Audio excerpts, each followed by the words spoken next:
Welcome back to another episode of Making Sales Social Live, where today we're going to talk about ABM prospecting on LinkedIn. Welcome to Making Sales Social Live, as we share LinkedIn and social selling training, strategies, and tips that will have an immediate impact on your business. Join Bill McCormick, Bryn Tillman, and me, Bob Woods, every week. Making Sales Social Live. This is the recorded version of our weekly Making Sales Social Live show. What is ABM? Bryn, why don't you let them know a little bit about what ABM is and how we can use that for prospecting on LinkedIn? Yeah, ABM in the traditional sales world is account-based marketing. Typically, this is a sales rep or sales reps are given specific accounts, 10, 20, 30 accounts. That is solely what they're responsible for.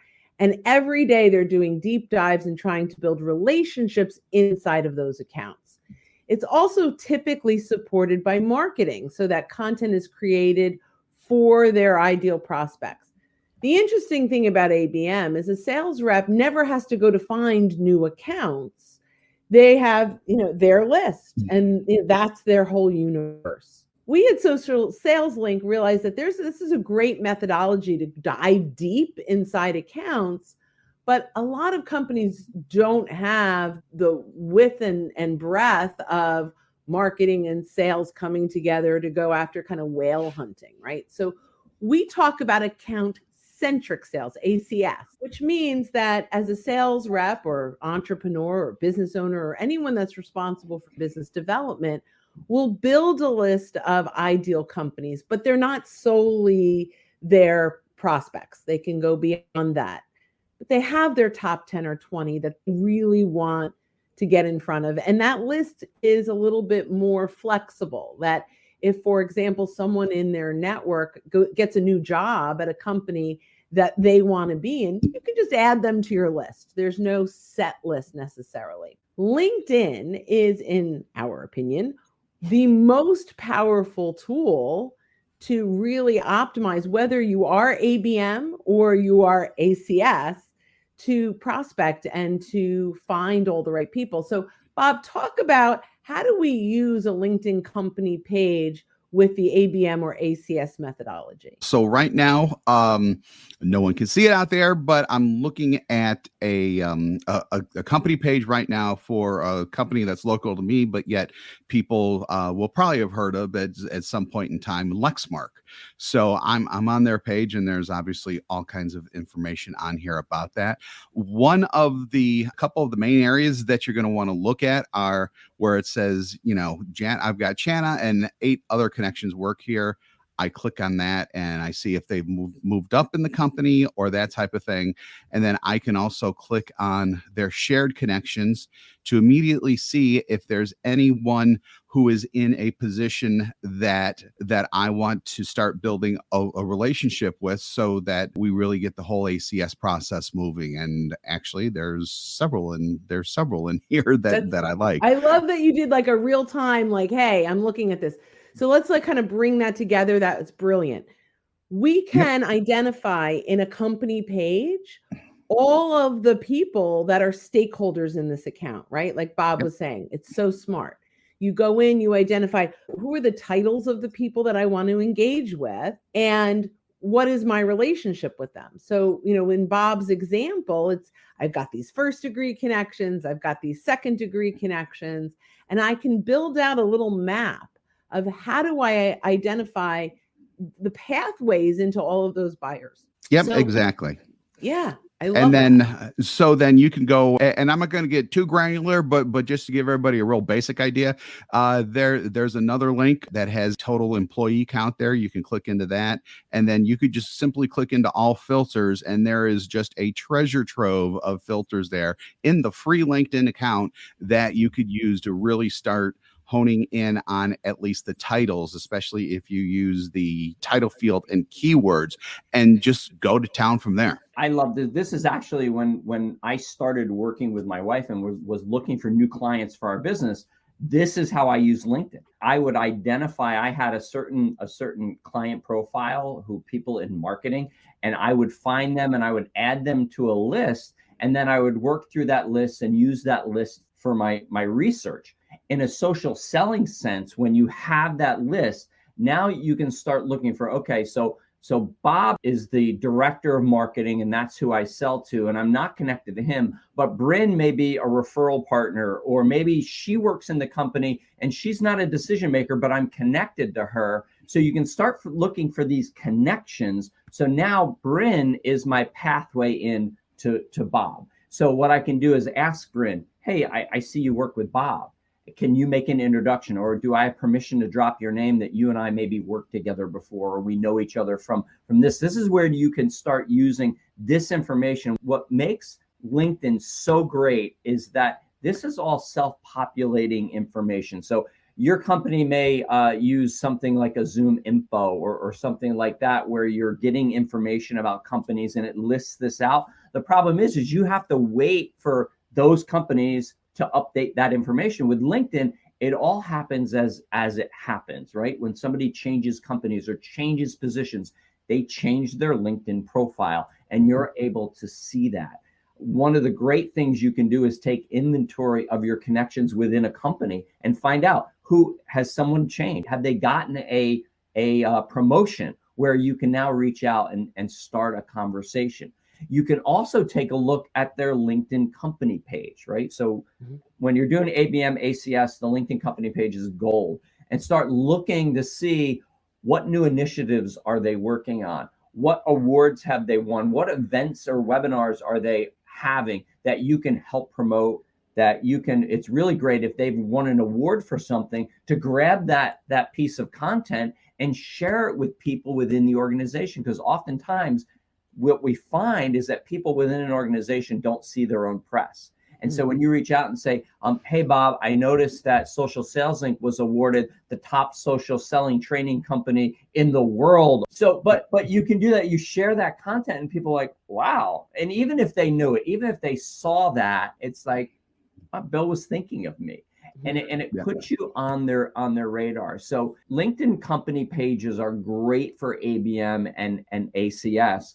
And if you use Sales Navigator, I'm just going on a little rabbit trail here. Yep. You use Sales Navigator, it's even powered even more, because you can actually buyer map right in Sales Navigator and figure out, okay, who are your top tier connections, who are your second tier, who are your third tier, and you can stay in touch with them that way and keep that map right there in Sales Navigator. You know, I'm a paper and pen kind of guy. I make lists. That's what I do. I'm also a whiteboard guy. I've got a huge whiteboard here that I'll write stuff down on. But if we can keep it right all in LinkedIn and in Sales Navigator, it makes it so much easier. So I love that. I'm going to actually talk a little bit for a moment from the ACS perspective, which is, how do we find accounts that we want to add to our portfolio, right? So how do we build our list of whales?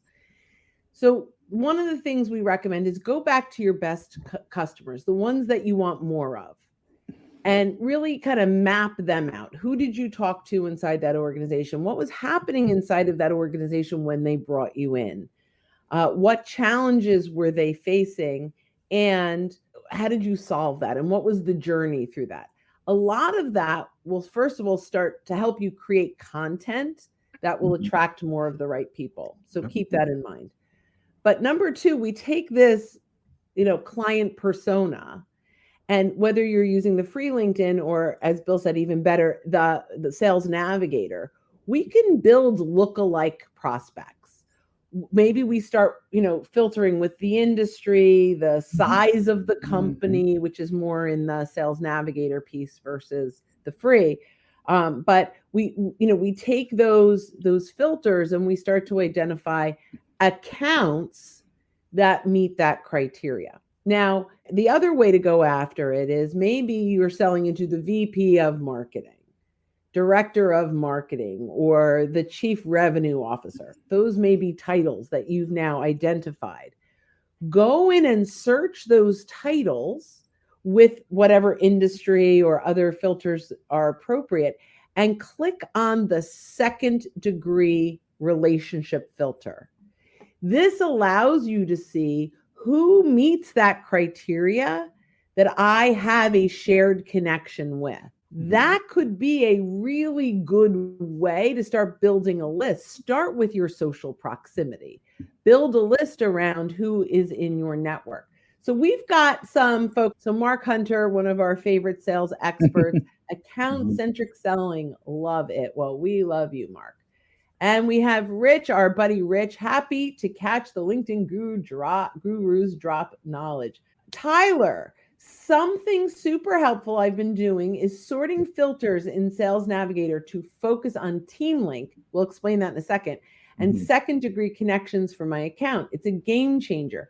So Sales Navigator, when purchased at an enterprise level, allows you to see who in your organization is connected to your ideal prospect, even if you're not connected to them. The bigger the organization, the more powerful this can actually be.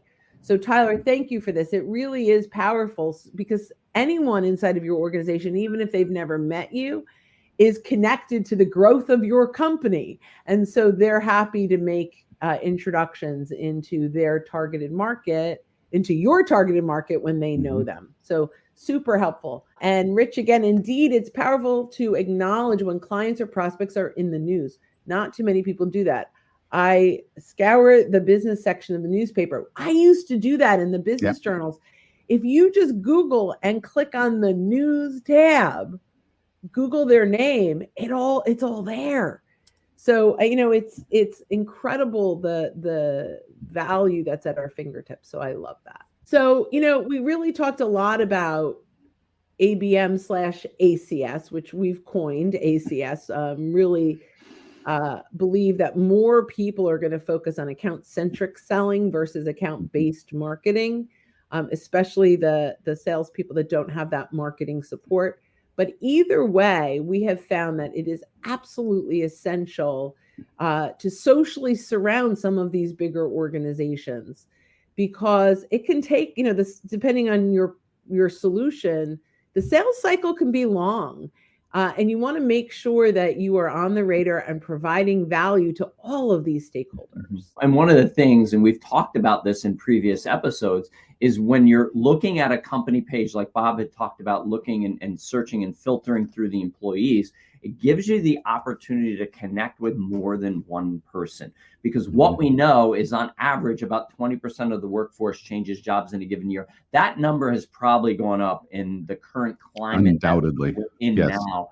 And so if you're only connected to your one decision maker, then you're one move away from being just a commodity to just being just like everyone else. Because no matter what your track record is with that one person that you're connected with, if they go away, you're starting over with everyone else, just like your competition is who's trying to get in the door. So the more people that you're connected to in looking in an account-centered or account-based marketing way, the more people within that organization that you're connected to, that you've had conversations with, whether they be in person or on the phone or via social, the better chance that they know who you are, they know the value you bring to that organization, how you serve that organization. So when one person leaves, the person who takes their place, whether it's someone that gets promoted, they know you, or if it's somebody that comes in from the outside and says,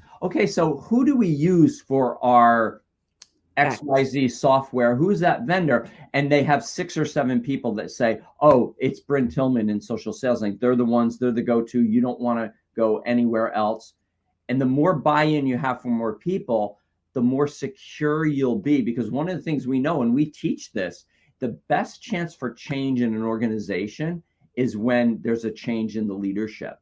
And so you want to make sure you solidify yourself so that you have more champions and you have more people advocating for you within the organization. So there's not even a thought like we're going to go with someone else. Yeah, I think that is absolutely vital. And we talked about an account-centric sales for a minute, that there could be triggers that create new opportunities. One of them, to Bill's point, is a new, someone has a new position or a new job.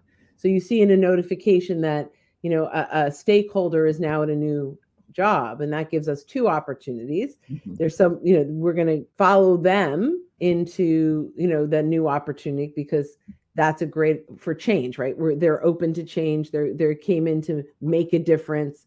So they're open to those conversations. And now there's their old position that will be filled with someone new. So those are opportunities to bring in potentially a new account into your account-centric sales list. So I guess we're going to wrap this up with a little bit of a bow, but I would highly recommend that if you are selling a relatively complex sale or long sales cycle, or you sell into big companies, just start building a list of your top 10. You don't have to go with 100, right? Start with your top 10, go deep and wide, socially surround the organization, bring value to the many different stakeholders, and you'll start to see some bigger opportunities pop up over time. Definitely. Thanks once again for watching us and listening to us here. And be sure to tune in next time as we're joining you with Making Sales Social Live. We'll see you next time, everyone. Bye-bye. Don't miss an episode. Visit socialsaleslink.com/podcast. Leave a review down below. Tell us what you think, what you learned, and what you want to hear from us next. Register for free resources at linkedinlibrary.com. You can also listen to us on Apple Podcasts, Spotify, Stitcher, and Google Play. Visit our website, socialsaleslink.com, for more information.